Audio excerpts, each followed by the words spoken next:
back to this glare. Welcome back to another episode, another episode of Self-FULLness Matters, where we take self-care out of the box to discuss the many ways to wellness. We'll engage in a conversation about useful strategies to take time to take care of you. I am Coach Robin Renee, proprietress of Alpha to Omega Holistic Therapeutic Services, a wellness lifestyle brand with a mission to educate on natural care for mind, body, and soul, encourage mindful movement, and empower you to be well. And as always, I'm excited about the guest that we have today because it's another path to wellness. So, we're going to be discussing alternatives to modern medicine. And what I must say right now, we're not telling you what to do. We're not telling you to go against your medical provider. This is just information so that you can start to look at a different path to your wellness if you're feeling where you are in the medical on the medical path is either not working for you or you just want to find something better. We also want to acknowledge that August is National Wellness Month, and we want you to let us know what are you doing to be intentional about your wellness. And as always, I allow my guests to introduce themselves because I may say something that they don't want you to know. So I'm going to let our guest today introduce herself. It's on you, Tasha. I stumble over intros because I'm like, well, what do I say? So I am Tasha Edwards, and I am a just tell people I'm a group fitness aficionado. So mindful movement to me is my big space, but I also dabble a lot in holistic care, self care, mental health for sure, and I just do whatever it takes to be able to serve people in ways that I was never privy to, and to help people find their way to what works for them, because as you know, nothing works for everybody. And so I just say, when people ask me what do, I say whatever it takes. I like that. I like that. So, one of the, like you said, you're a wellness guru, basically. But one of the things that I really wanted you to talk about today is is it your most recent certification? Because you got a million. One it's one of the most recent. I think it's the one that took me the longest, that I probably the last one I finished. Okay. Yeah. Now, am I pronouncing it correctly? Ayurvedic? Ayurveda. Yeah. Okay. Yeah. Okay. Yeah. So yeah, so if you want to talk about that and how did you get from all of the many paths, the journeys that you have taken in terms of achieving not only optimal wellness for yourself, but for the clients, the customers, the students, or the people that you work with, what led you down that path to Ayurveda? I think the short version to that is a seeking, like sick and tired of being sick and tired. I had some issues happening, and I had been over medicated. I was in a very toxic work environment. That's kind of later on in there. But what I wanted to know was there something else? And how I actually ended up in this certification, if I'm completely honest, somebody that I love, her name is Tracy Stanley, and Tracy Stanley teaches yoga nidra and meditation and yoga. And I was just so amazed by seeing a Black woman in that space that I followed her wherever she went. And so I found out she was a part of that certification. I was studying Kundalini yoga at that time. They kind of all like are neighbors. And so I jumped into a certification like the day before this year-long program started. And I had no idea how it was going to flip my brain upside down, in a good way. But I think, like any good certification, you come out of it and you have more questions than you have answers. And that's kind of what's fueling me right now, to not only question myself and what I have been told all these years about what may or may not be going on with me, but to offer the knowledge in the most simple form to anybody that I'm working with. Not, I don't do Ayurveda as a just specific service as of this point, but I do just take what I know and offer it and say, if it works, let's try this, or have you considered this? That's usually my statement. Have you considered this? That's good stuff. Yeah. But look, I don't believe in coincidence. So Right. there's a no, there's an energy that's going through the airways because I want you to know. I don't know. Can you see the comment? No, I didn't see it. I So missed it. I forgive me if I'm not pronouncing your name correctly. It's Mayor Chicane or Chicane. Is on from India. Yeah. Blessings. The comment is Blessings. Ayurveda. Wow, great. On from India. It seems interesting. Yeah. So please Beautiful. share anything that you want to share with us, Mayor or Mayor. So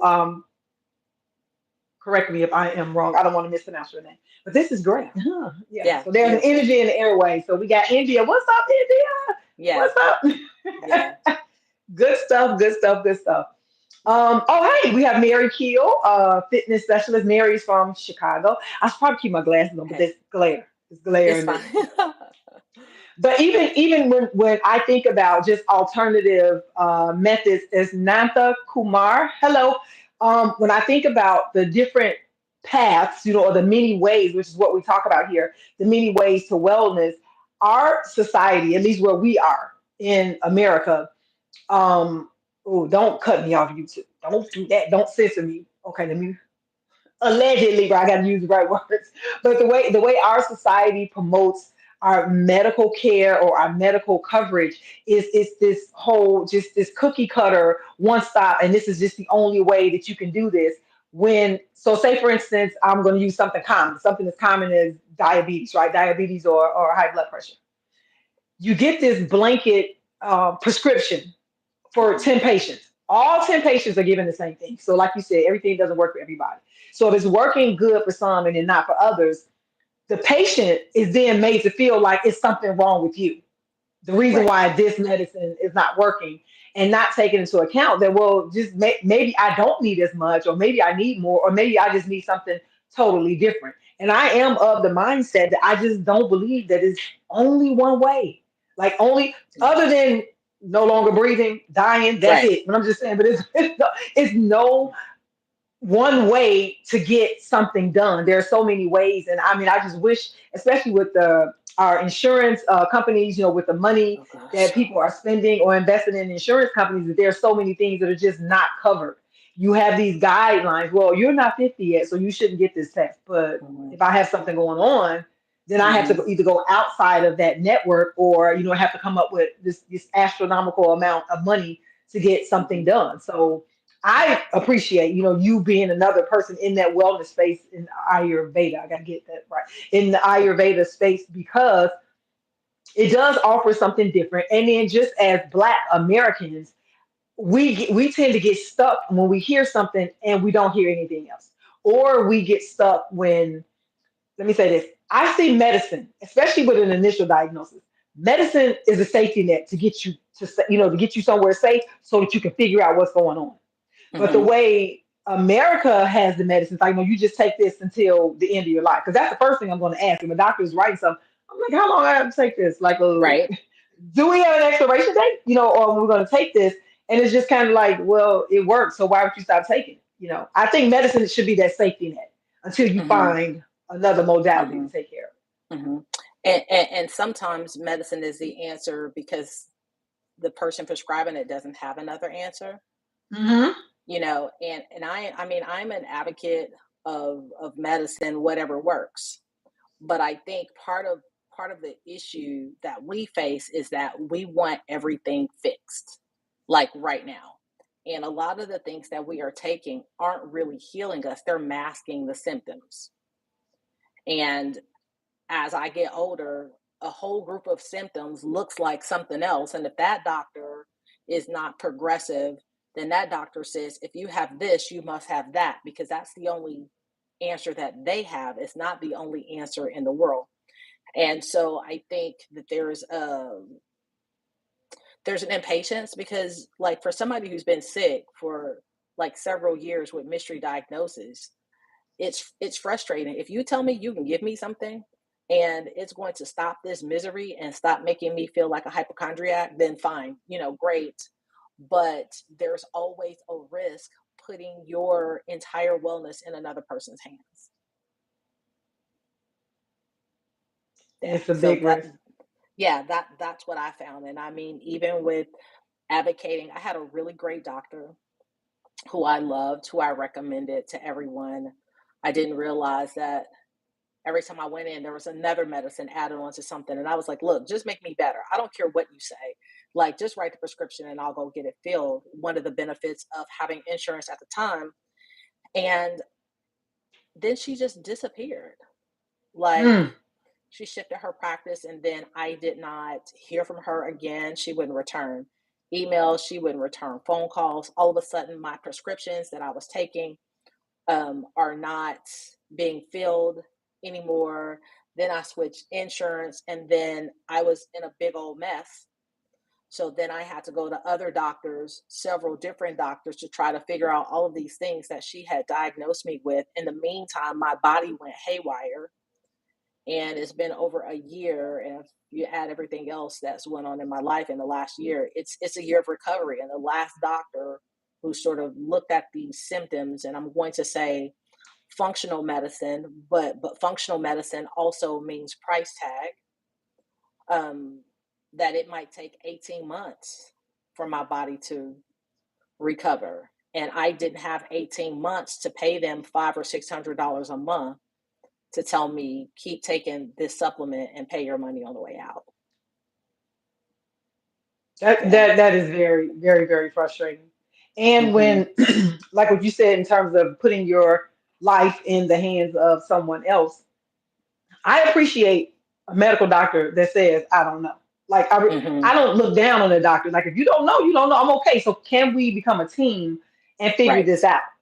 But the Right. doctors who get frustrated or get upset, and it could be because they know their limitations, right? There's only so much that they can do. Mm-hmm. They have to protect their license. So I'm not blaming them at all. They have to Mm-hmm. protect their license and they have to write certain things down to say, well, this is what the patient presented with, and this is what I recommended, or this is what I prescribed. And then after that, you decide whether you're going to take it or not. And then you become non-compliant. I got my first bad grade not too long ago, Yeah. being non-compliant. I've been compliant all these years, but Well, well, my doctor told me to take something. I mean, I'm not. I don't want to necessarily, like put her on blast or say this medication was not right or whatever. But anyway, but the reasoning was because of my age, and I'm like, but I don't have no symptoms. Like, what if you had me to take this? And so her response was, well, you may feel okay now, but in 10 years you may not.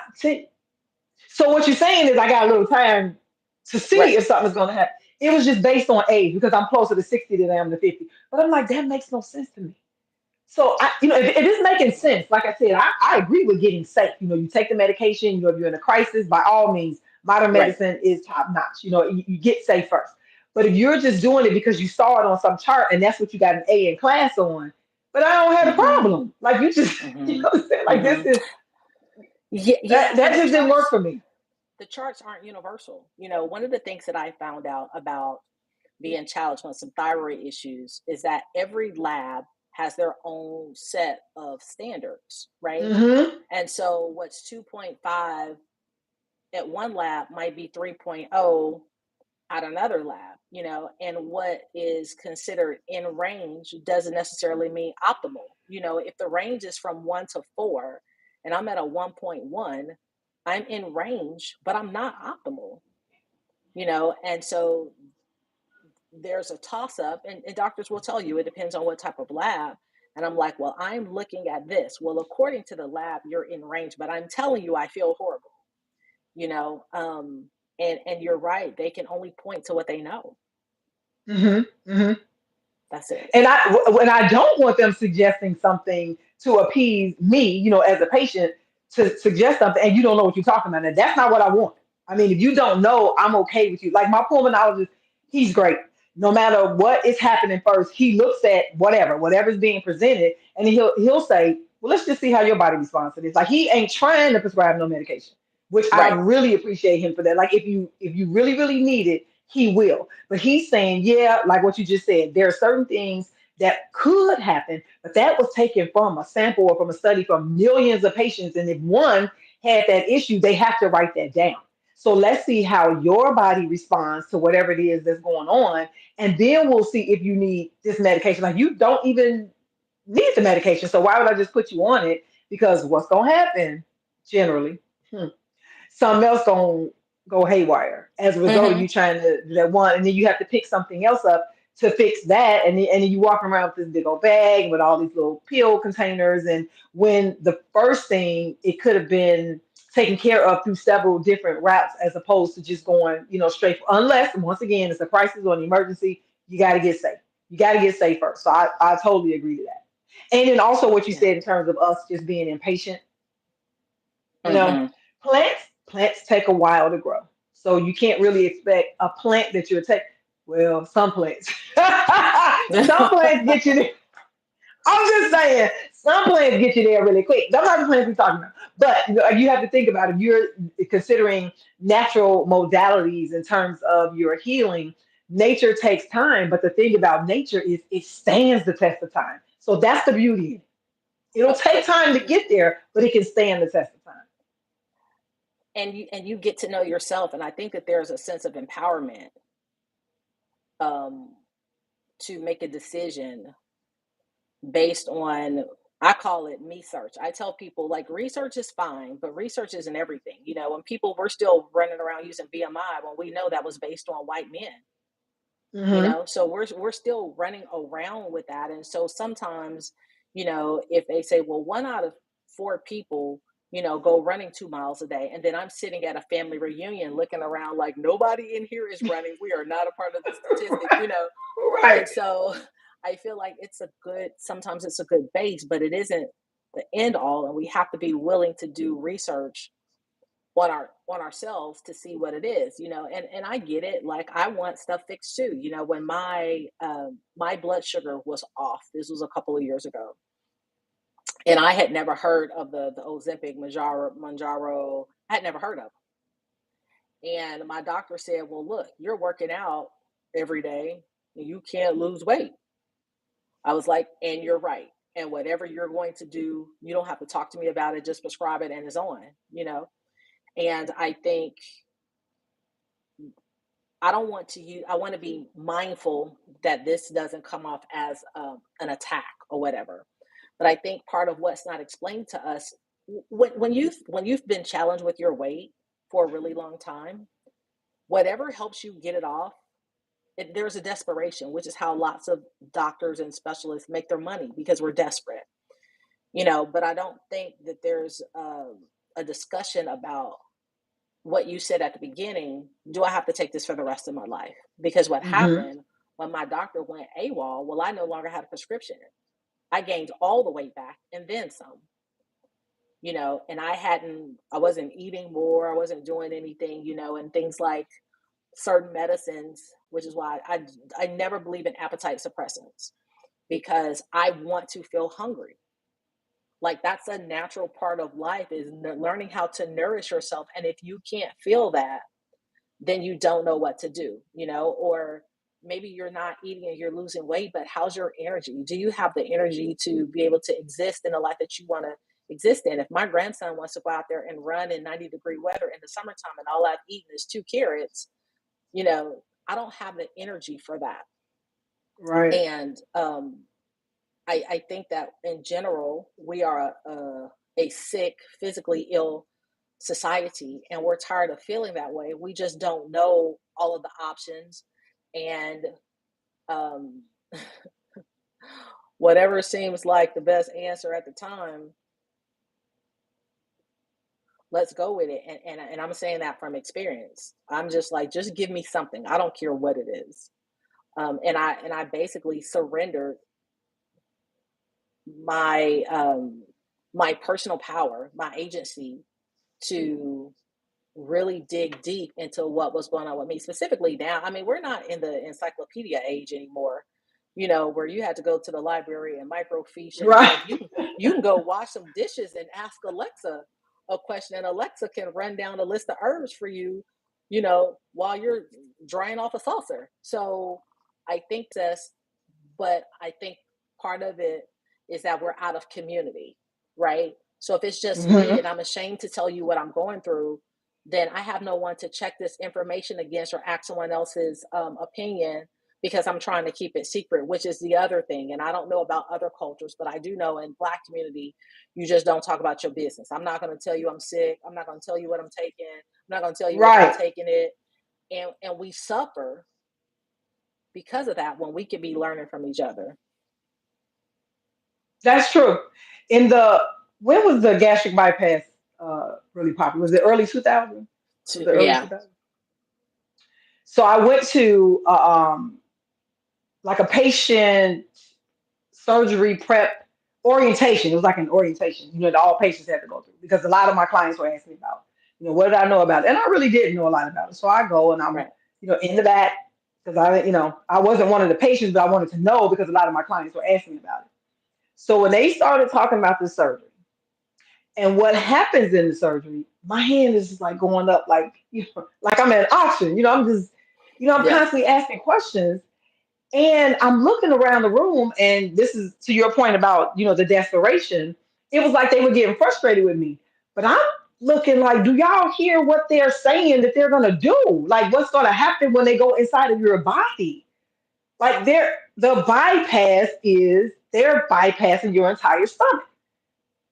And Hmm. so like I'd asked so many questions, but this one question that I asked, and the doctor, he was polite, he was answering the questions. So when I asked about with the stomach, once you slice that part, of the digestive tract and all that, right? So I'm like, so what's happening to the hydrochloric acid that's in your stomach? Because when you get hungry or when you smell food or whatever, you start to salivate and then your stomach starts to produce that acid. So he Hmm. said it's reabsorbed into your body. So I'm like, but in the meantime, while it's being reabsorbed into your body, it has to sit in a cavity somewhere. So he was like, that's a really good question. So the nurse, I think she was just trying to, like kind of lighten the mood. She's like, yeah, the skinny girl in the back will be asking all of the questions. Kind of, so we kind of laughed about it. And the doctor was Hmm. like, no, she's actually making really good points.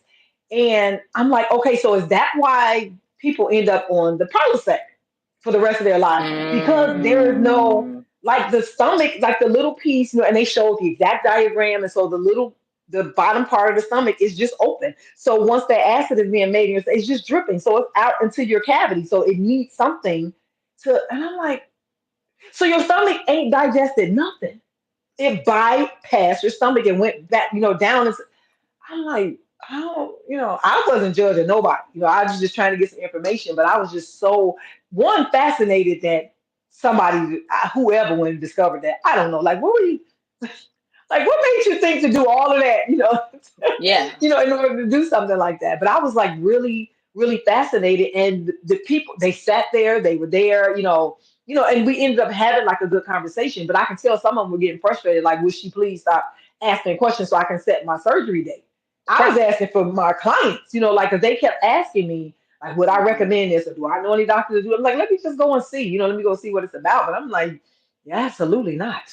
Not Yeah. to that extreme. Yeah. And I have had several clients who had gastric bypass, and I can't think of one who did not gain the weight back, honestly. Right, right. I think that there are a lot of, again, we're talking lifestyle factors, right? And there are certain things that you just bypass in your mind when someone tells you just eat protein first and then you can do vegetables. It's like you almost begin to lose the like you said, it's the sensations and the smells and the part of life that makes us who we are.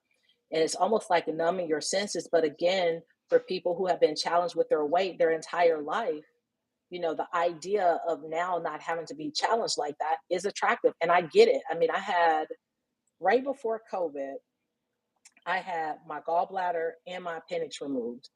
And then, like within 4 months, I started having really, really, really bad, like menopausal kind of thing. And it was like overnight, my body became something else that I did not recognize.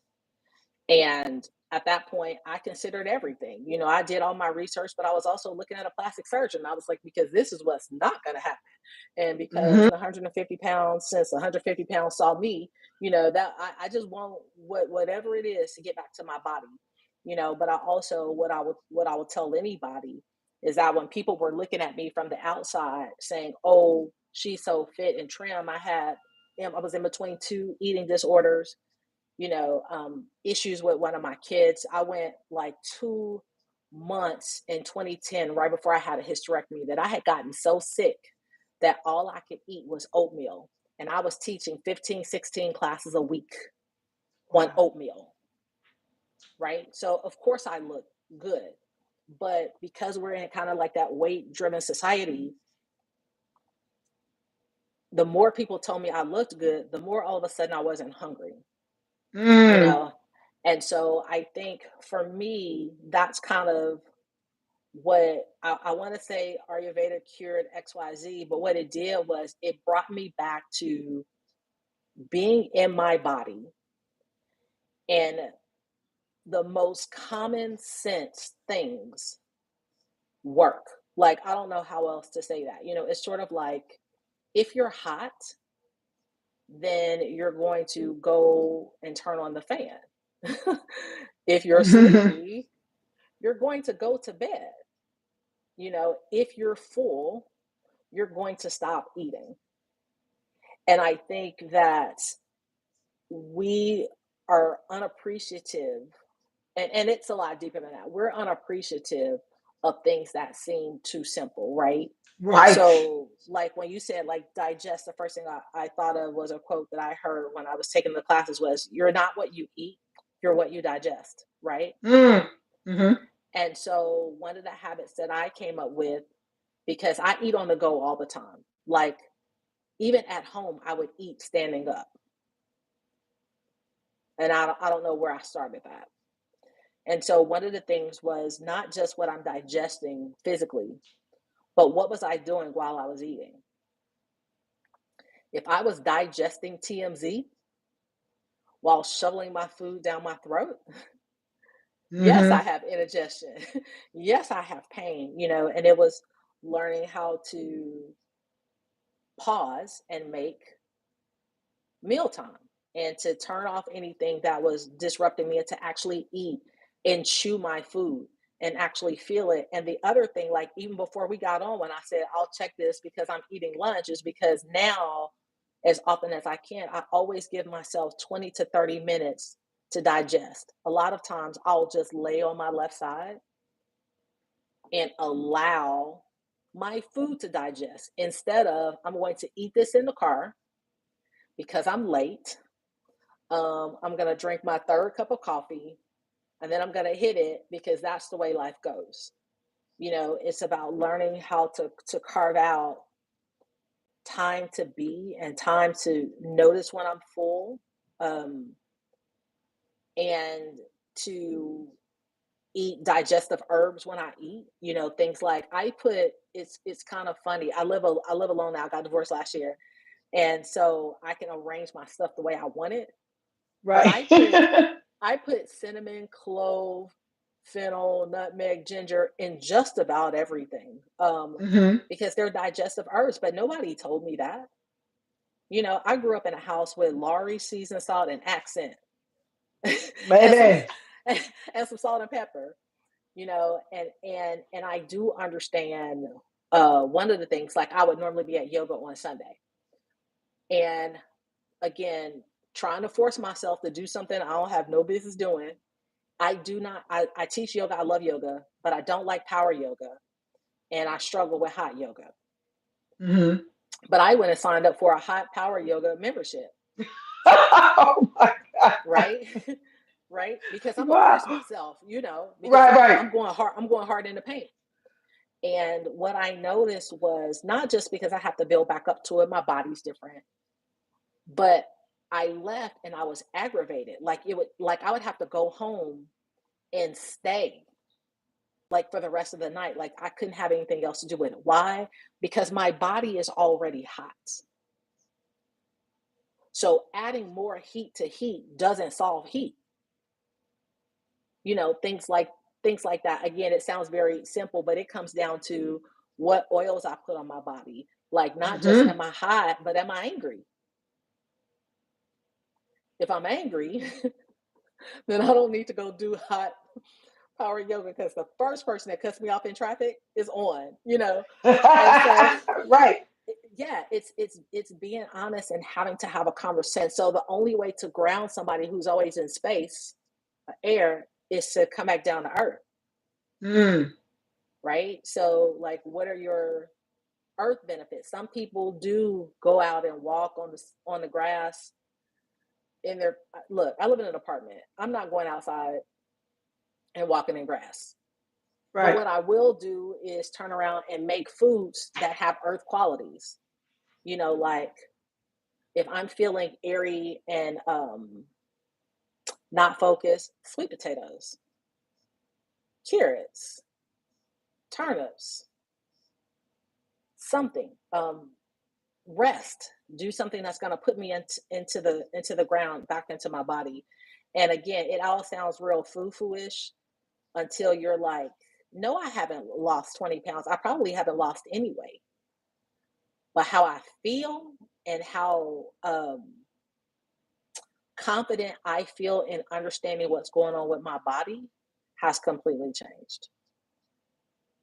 And that's it. Yeah. That's it. We get these images of what we think we're supposed to look like, and even looking at some of the images of people who on the surface could appear to the general eye to look good, but if you're able to really look at them like emotionally, there's a flat affect that's there, right? So there's something that's not connecting with, like you said, with their bodies, and then they kind of take on this whole robotic type stance. If that makes sense, you know what I'm saying? Mm-hmm. Mm-hmm. And it's like, but I look good though. But I look good though. But do you feel good? And then as a result of the things that you've done, either through deprivation or overindulgence. Now I'm speaking of like the whole cosmetic surgery thing. If you want to enhance yourself, if you want to overindulge, that's your business, that is your money. But you do need to come to a place where you understand that the reason that you're doing it is for you.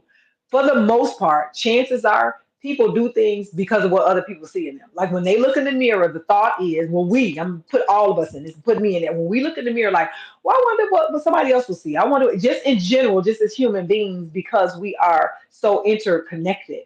And it takes that extra energy, that extra work to step outside of that and say, okay, maybe that was my first thought, but look here, I got to live with me, right? So I got to make sure that I'm okay with me. And if somebody else, is having an issue with it or a problem with it, then that's a them problem. That's not a me problem.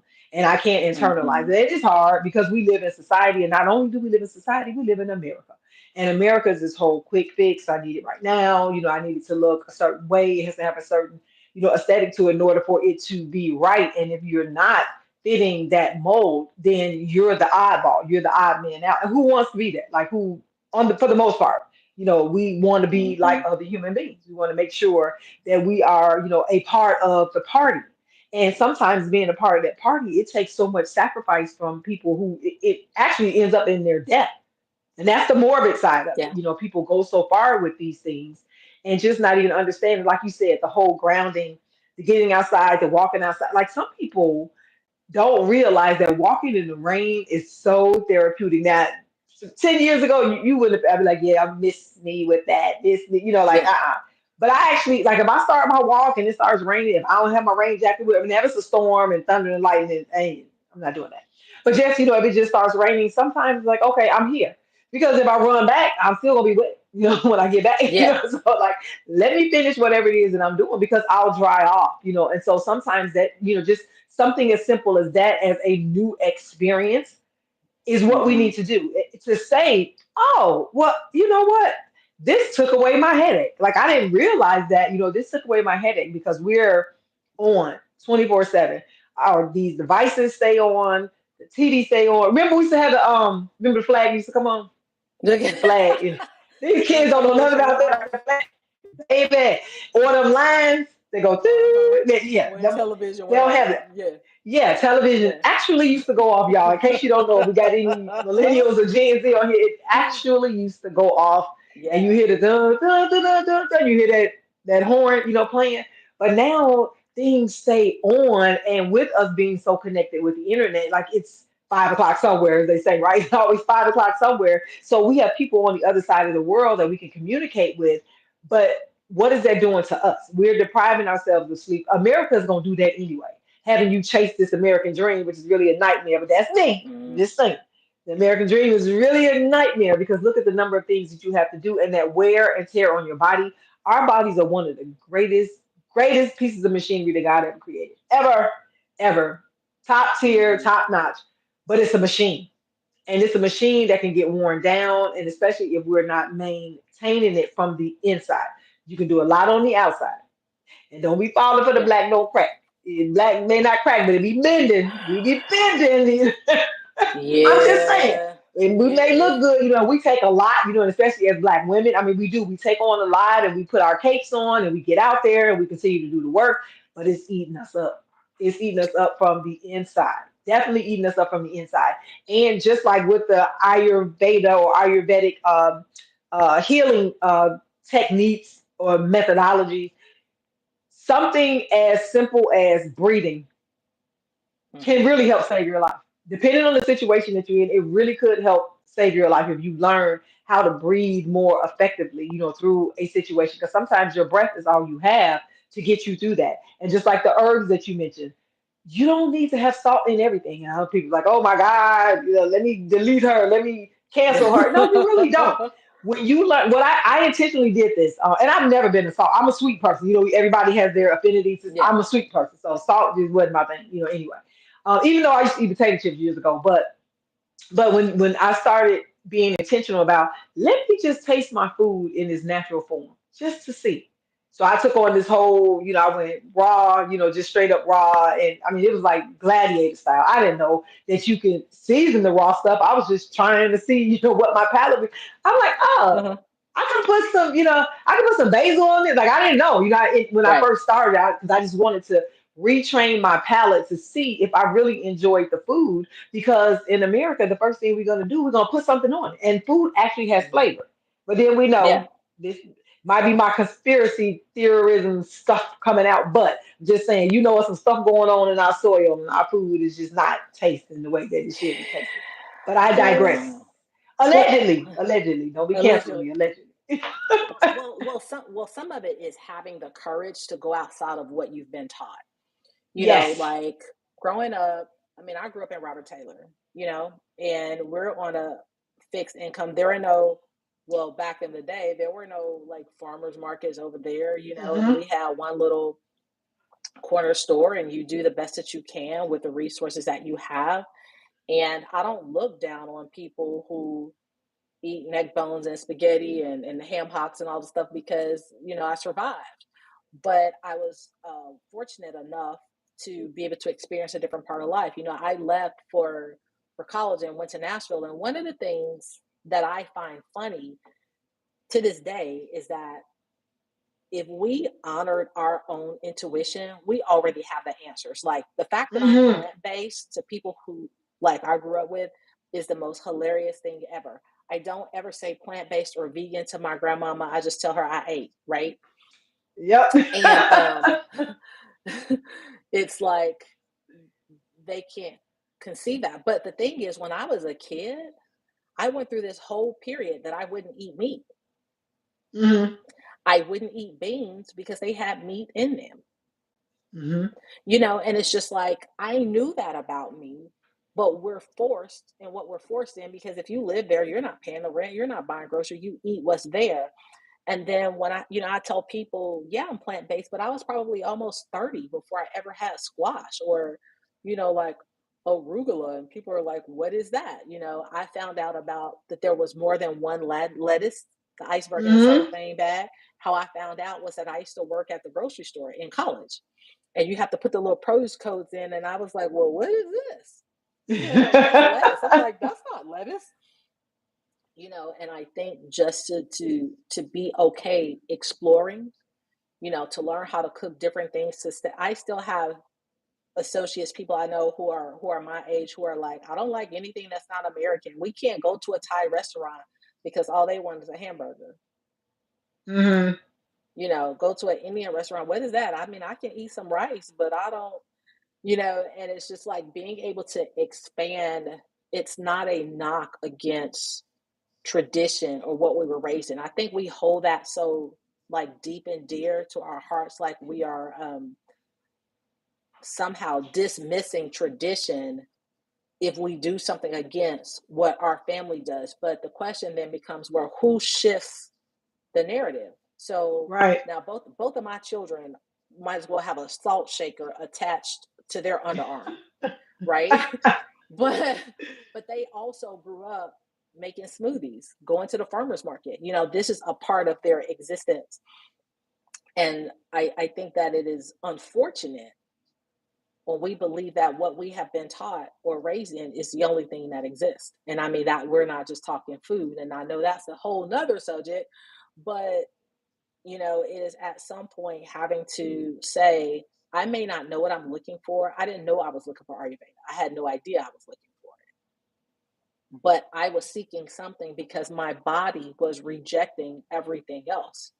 I had been taught to distrust my body and my feelings. And that's one of the things that people don't talk about often enough when we're looking at people on the internet, and like you said earlier, and we're looking at these images and we don't know how many people are suffering.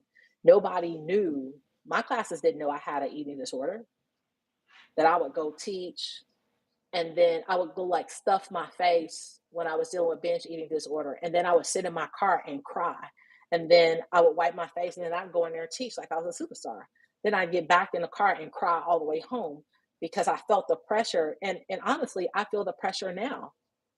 There's a body grief. I do miss being in that body and being able to do things before all of these injuries and surgeries and weight and menopause and all of that.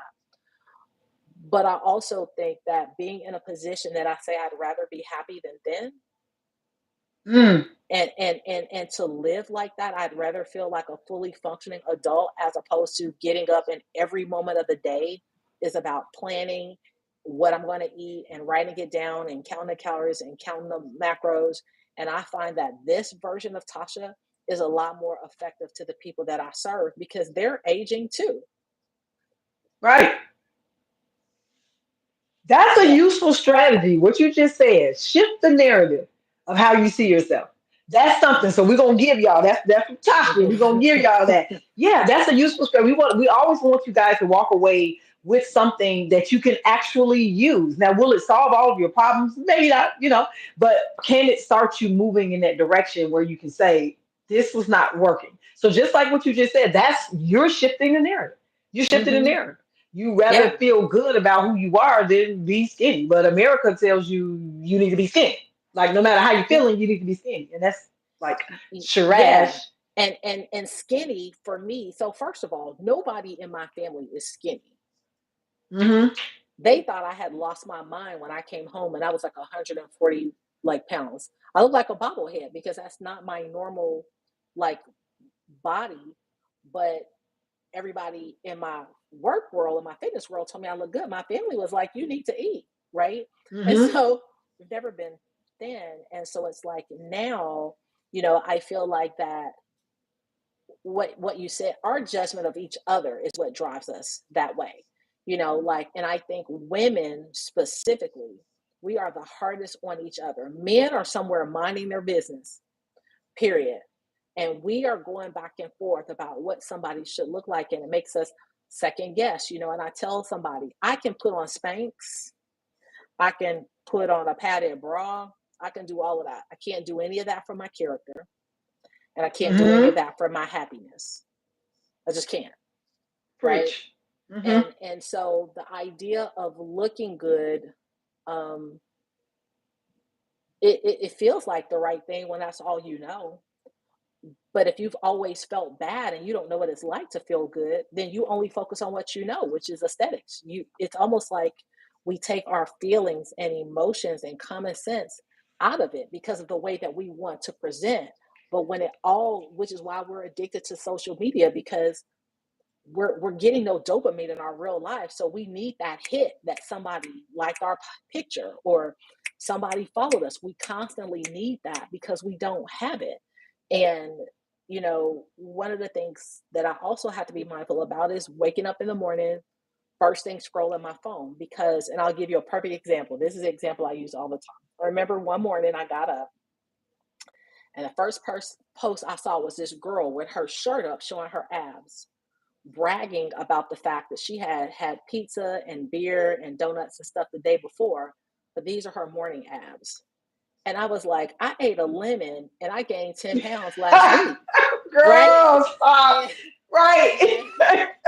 and and I but what happened was I felt immediately my judgment against her. Like, well, God, I've been working out. What's the point? Because honestly, at this point in my life, I could work out, or I work out to feel good, because working out isn't doing anything for my weight. It's just me feeling good. It's fine. And I have to take it. But I was upset. So I was mad all day thinking, well, if she could eat pizza and drink beer and stuff, and I'm over here like counting black beans and a half a piece of bread, Right. then I should have just went ahead and had what I wanted, um, and been happy with it. And that's what happened when I was pregnant with my last child. I went in labor in Hooters. It's the last Mm. time I've had hot wings. And the funny thing was that when I was there that night, I ordered breadless wings because my doctor was on me about my weight. I was pregnant. He was on me and he made me feel so ashamed about the weight that I'm 37 weeks and I'm trying to cut down, right? So I wanted the fries, I wanted a real Pepsi, but I got those breadless wings. I was mad. I've been mad for she'll be 21 in October. I've been mad ever since because I was like, you should have You just could have ate those got what breaded you wings, wanted. right? You Right. should have just enjoyed the moment, because Right. what you end up doing is seeking something else to give you that same kind of feeling. If I want a piece of cake, I eat the cake, because if I have to eat 50 rice cakes to like get the same feeling, and a half a jar of peanut butter and drink, 500 scoops of protein, I should have just eaten the cake because the cake makes me happy. The question is, does it make you feel good, or are you numbing something? If I just want it because I want it, then that's honoring those natural tendencies, and I just eat it. It makes sense. Yeah, it makes sense. And it helps you to be human. It helps you to be, Yes. who you are, and who you are in your current body. So we do have a Yeah. comment. Hey, Derica. She Okay. says that that's good. You need this version of yourself, and others do too. And that was when you were talking Yes. about you would Yes. rather feel good than to be skinny. Yeah. And So look, yeah. Tasha, we got to get people some more strategies because our time is Okay. almost up. But so we got one, right? So you shifted the narrative as to how you're seeing yourself, right? That makes a Mm-hmm. huge, huge difference. So Mm-hmm. if you had to give someone a useful strategy on the approach to food, because we live in America, and America's Mm-hmm. all about the supersize, right? We're gonna supersize everything. We're gonna sauce everything up. We're gonna salt everything down. We're gonna sweeten everything. So, if there was one useful strategy that you could share about a person's approach to food, what would that be? To slow down enough to know when you're three-fourths full, right? Because we have to leave room for the digestive process. One of the things that I found in Ayurveda is that I don't drink while I eat, Hmm. right? One of the digestive process to happen alone, but it's just like if you're going to put glitter inside of a balloon that you've blown up, you can't blow it up all the way, and then there's no room to put the glitter in. And so it is slowing down enough, because it takes about 20 minutes for the body to start feeling full or whatever. Well, I used to eat in 3 minutes. So now I've overeaten, and the only way I know I've overeaten is 15 minutes later. I'm like, oh my God, Uh, and so it is to slow down enough to notice what your body is saying, while no matter how good it looks, no matter if you've been taught to clean your plates, no matter if you don't want to waste that food, um, because we just eat in a rush, and we supersize things because we're number one, we deprive ourselves. We're hungry. Like, I'd rather talk on the phone for 3 hours, play the game, do this, and then all of a sudden, which is one of my issues, when I'm hungry, it's not a yellow light. It's like a red. Like if I don't eat right now, I'm gonna die. Right. So learning how to kind of feel before you have to supersize it or whatever. And sometimes you just want extra fries. And I mean that's fine too. But you have to be able to feel. And we don't know how to feel. I'm a little hungry, I'm gradually hungry. We're only at the starving, which is why drive-throughs are so popular. Because I'm Mm. starving now and I can't wait until I get home. I don't have time to cook. It's not that I'm exhausted, because sometimes it is, but a lot of times it's because we just now realize that we're hungry and we're beyond the common sense portion of being, yeah, read that. Yeah. Yeah, It that's is. good. That's good, Yeah. Jerica. Yeah. And bigger is better, and we feel like we're getting a discount. I don't know if it was, I think it was, I can't remember what restaurant it was. It was only 39 cents to supersize. Why wouldn't I just give you, you know this quarter dime of 4 pennies so I can have some more food? Like, but we also live in a what I call inner poverty society. That we're always desperate to have more. We always feel like we don't have enough. Gluttonous. Yeah, yeah, yeah. Gluttonous, gluttonous. Now, one thing I started doing, this was like years and years and years ago, is immediately I'll ask for to go container. Like, especially if I'm out at the rest, I don't really, that's another whole podcast. I don't really be messing around the restaurants. But when I was doing that, like, give me a to go container right now, and then I just do half and then Hmm. see how I feel after I'm done eating it. Now, if I'm still hungry or I still want some more and I can eat some, but chances are you're not even hungry. Once you have eaten a proper portion size, you're really not that hungry. Like you're not. We just do it because like, oh, it's so good. It's so good. Yeah. I'm gonna eat more and eat more. Because what other, if we have no other joy in our life, then we rely on the joy of overeating. And that was one of That the part. things that I was going on. And a lot of us were introduced to portion sizes on the back end. Like, to me, Hmm. how is a portion of Cheerios a cup? No, a portion of Cheerios is the amount that I pour in this bowl. Like, that's the Look, it's and in the so bowl and so like trying to with the mixing backtrack. spoon. Yes. Or not even realizing that the scoop I used to use for sugar in my Kool-Aid was actually a cup. I was putting 2 cups of sugar. I didn't look at Right, it as a cup. It was the scoop, you know? And right, so right. now it is, and this is from working with a therapist, with a dietitian who specialized in eating disorders. Is that there was a part that I was so unhappy that the only joy I found was in food, right? Like you said, I love sugar. Like, the idea of a cupcake just makes my whole heart melt. And if I couldn't find joy someplace else, then I knew consistently, not like people, that cupcake was going to make me feel amazing, you know? Hmm. And so it is to work on finding joy in other places, that food becomes a thing, not the Repeat that. Rewind. thing. That's another useful strategy. Ding, ding, ding, ding. Repeat that, please. Yeah, food becomes a thing and not the thing. Just like with anything else, we have a tendency to worship things. When something feels good, we want it again. Hmm. If I drank one Pepsi and it felt really good, guess what's going to happen if I drink another one? We want it. We want to feel good, and I just think that life is so fast, and life is challenging, and I get it. And sometimes, if that's what it takes for you to have joy today, fine, eat the cupcake. But that's not a life strategy. That's a today, right this moment strategy. I like that. you Yeah. know and there's a difference. We have to learn life strategies, because I'm 49. What if I live until I'm 98? Cupcakes, all them cupcakes ain't gonna work out Yeah, too well for yeah. you. I have to have another strategy for longevity. i Exactly. want to i want to live and be a part of the world, and I feel like anything has so much control over me that I'm bowing to it should serve me in the way I need it to serve me, not for me to just fall under whatever it is, and let's just see what happens, you know.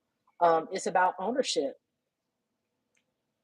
And I like that too. That is actually another useful strategy. That when you understand that you're taking ownership of your own wellness, you're being responsible for your own wellness. We're talking Hmm. about food, but we also want to tie this into the way that you rest. Rest is a part of nurturing your body. Yes. It's a part of the nourishment that your body needs. So you want to make sure that you rest as well.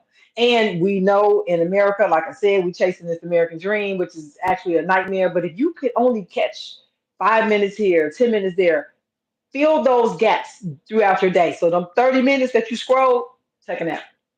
Take a nap. Yeah. Because guess what? The people still gonna be ticking and the talking on the TikTok. The people gonna still be doing whatever they do. They'll still be there. You can catch up. You can catch up with your feed, but you gotta be able to start to take that time out. And what you will begin to see is when you, like Tasha said, when you shift that narrative on those things that are most important to you, and you pull away from those things that are pulling away from you. Because Hmm. we're looking at these devices, and I mean, I don't think any of us are immune to that. It's just human nature to do the whole comparison thing until you catch yourself like, hold up, wait.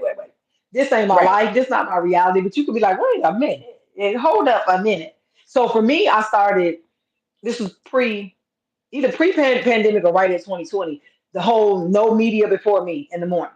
I had to do that because I was getting used to being on social media. I So love I was like that. on this whole, yeah, no media before me. So let me get up, let me take care of the things I need to take care of because it slows you down. And you look up, you're like, dang, it's 40 minutes later. I got to hurry up. And then you have to rush to do all this stuff. So I get up. Do I get it right every day? Absolutely not. But for the I most love part, that. yeah, I do because I'm intentional. No media before me. Let me take care of me first. So my golden hours are between 4 and 6 a.m. That's when I can take care of me. That's when I can do my stuff.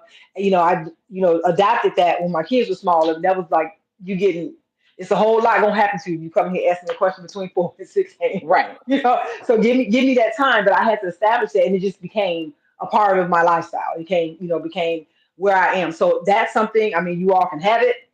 That's a useful strategy that works for me. No media before me. I'm going to take care of me first. So whether I'm going out walking, if I'm getting into my Pilates, if I'm, doing, I did this jump squat challenge in July. I didn't even post none of the stuff, but I got them. So I got to post some stuff. But, did this whole jump squat challenge. If I want to go and catch, so sunrises for me are it. That's my golden time of day. So if I can get up, Hmm. especially on the weekends, take a drive, go to the lake, I'm going to watch the sunrise. That means so much to me to be able to just get that time. I appreciate that. I call it the majesty of simplicity, but it's really not that simple because it's majestic, right? If you Yeah. can just sit there and be still and watch the sunrise. But I'm from the Midwest, my head, I be watching the sun, but I got to keep my head on the swivel. Watching everything else Got too. Yeah.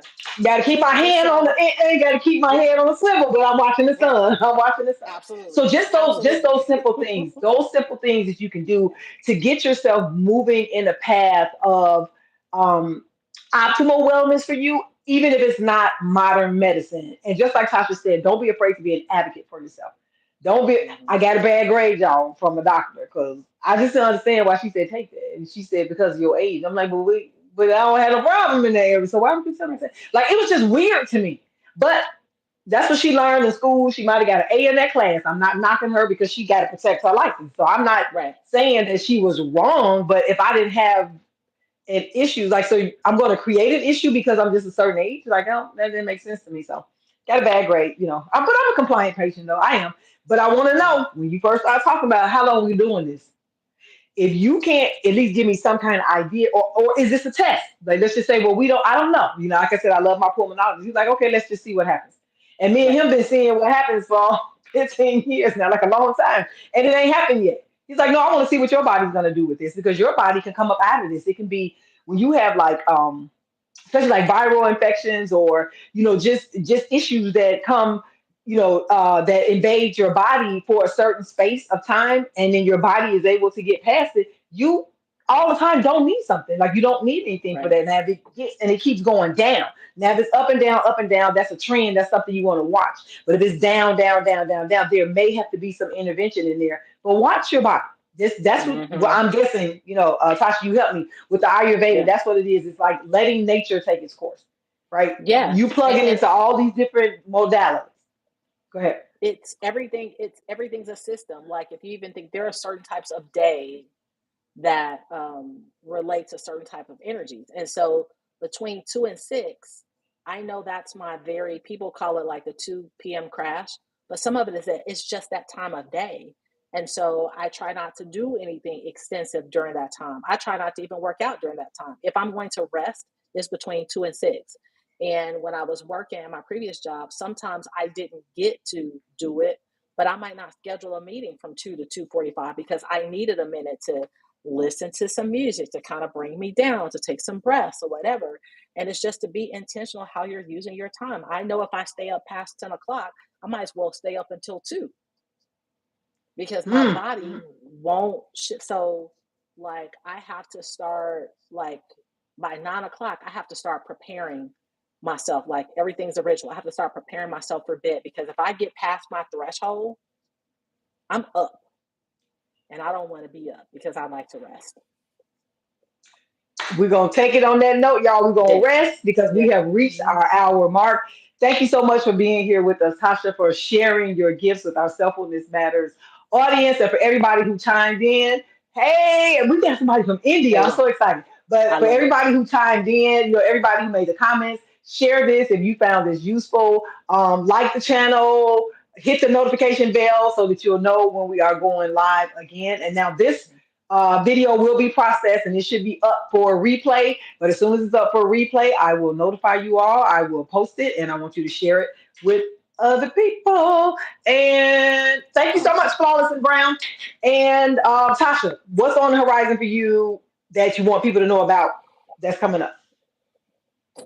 I think that I am going to take a chance and focus more on going back into the healing holistic space than to lock myself back up in a corporate job that almost killed me. That's what's next for me. Deciding what's best for me outside of what people say is the American dream, as you mentioned. The That's nightmare. Yeah, It's the that's what's next for me. nightmare. So more offerings and different type of things coming from me. Yeah. Good stuff, y'all. And I'll include all of Tasha's information in the show description, and you can connect with her on all social media platforms. And on that note, Yes. y'all, we out of here. Peace, y'all. Bye.